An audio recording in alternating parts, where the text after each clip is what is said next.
All right, welcome back to the channel. I'm TC. This is a weekly channel. I cover the Gamecocks. I cover key games across the S.E.C. and the A.C.C.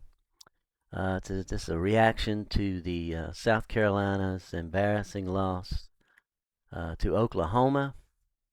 Uh, I try to wait a good while after the game so I don't just do some emotional, unhinged fool video. Try to be a little more level-headed about it. I've been saying since the South Carolina State game that Mike Shula was, a bad play caller. That they needed to make some changes there. Um, I'm sure you've all watched the game. You know what happened. Uh, the bad play calling down at the goal line. Just doesn't make any sense in what they're doing. So many different things they could have done down there. But it's not just me and some fans who are saying that he's a bad play caller. Um, I watched some other podcasters uh, from other teams before we play them. Just a couple of weeks ago before the LSU game, there was a podcaster named Blake Ruffino. It's an Are You Serious podcast. And he spends a whole week dissecting the opponent that they're about to play. And one of the first things he said about the South Carolina Gamecocks was what a terrible play caller Mike Shula was. Guys over on the S.E.C podcast, uh, you know, they talk about what a terrible play caller Mike Shula is. What a terrible job he's doing. The fans in the stadium are calling for Mike Shula's job. They're chanting for him to be fired. Um, I think Shane Beamer right now is at a point where he needs to make a move just to satisfy the fan base. I mean, I don't think there's I don't know if there's anyone on staff who has much experience calling plays, but he's been in football long enough, and so has Sean Elliott that they should be able to call plays effectively.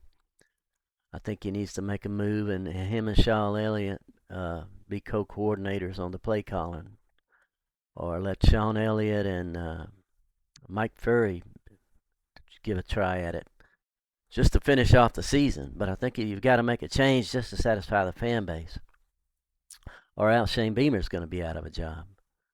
Um, I don't.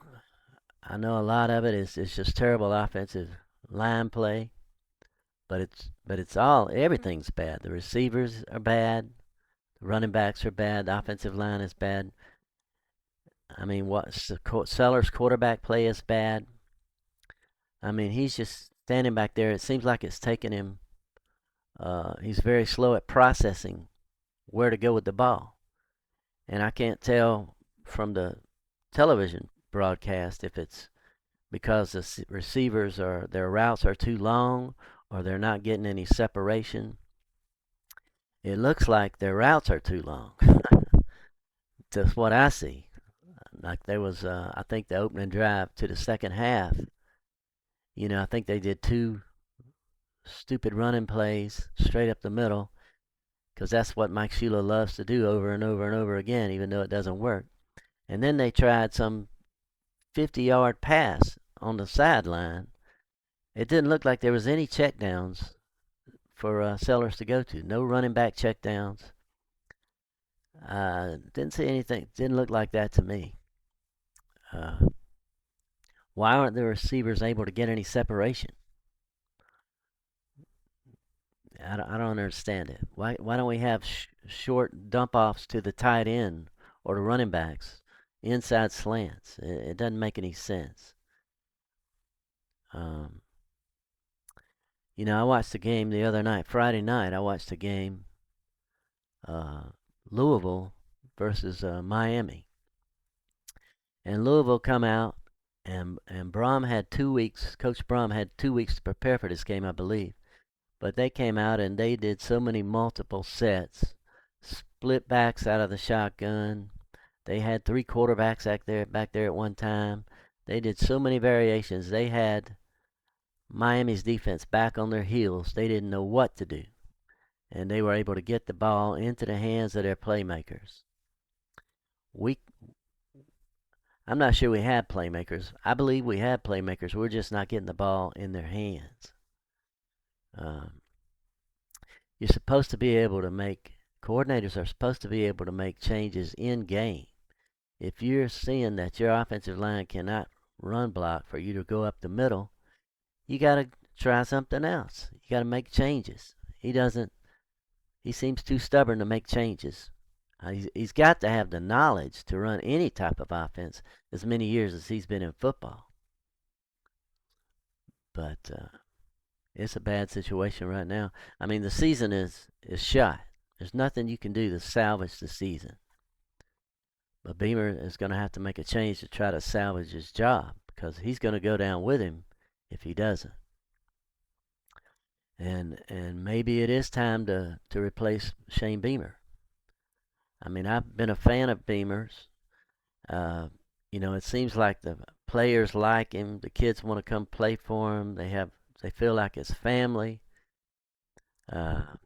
That's what I hear from players all the time. But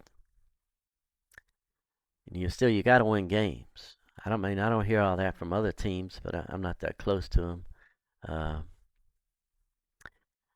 think Beamer said that when he was looking for a offensive coordinator that he did a thorough search. And short of calling him a liar, I don't believe he did a thorough search. I think he just took the easy way out and hired Mike Shula because he was already here. Dowell Loggins, there again he said he did a thorough search on that one, but the media never had any reports of who he was interviewing.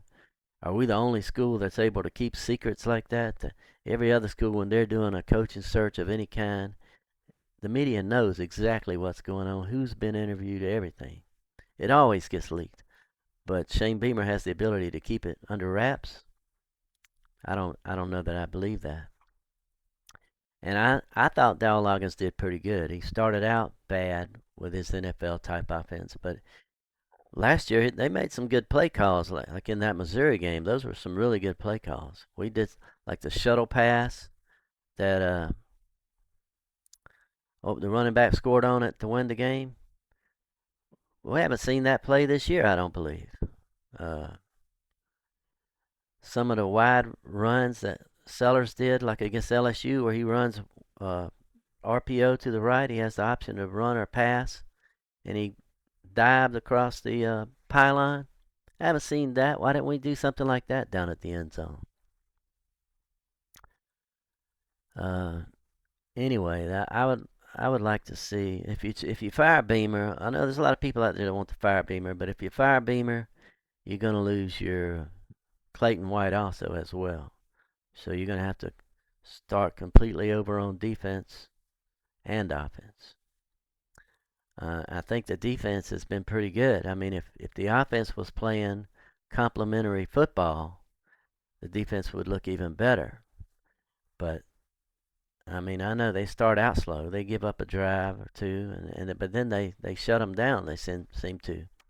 But as the game goes on and the offense isn't doing anything, your guys get tired. They get discouraged. I think if we had some semblance of an offense that could put up some points, the defense would be even stronger. But there's going to be a lot of coaching changes coming up at the end of this season. A lot of teams are going to be firing their head coaches. There's going to be a lot of offensive coordinators out there now that are going to be moving up into those spots. So it's hard to say who they should go after. I wouldn't go after James Franklin. I mean, that guy's 4-21 against top 10 opponents. How many top 10 opponents are there in the Southeastern Conference? Probably 6 or 7.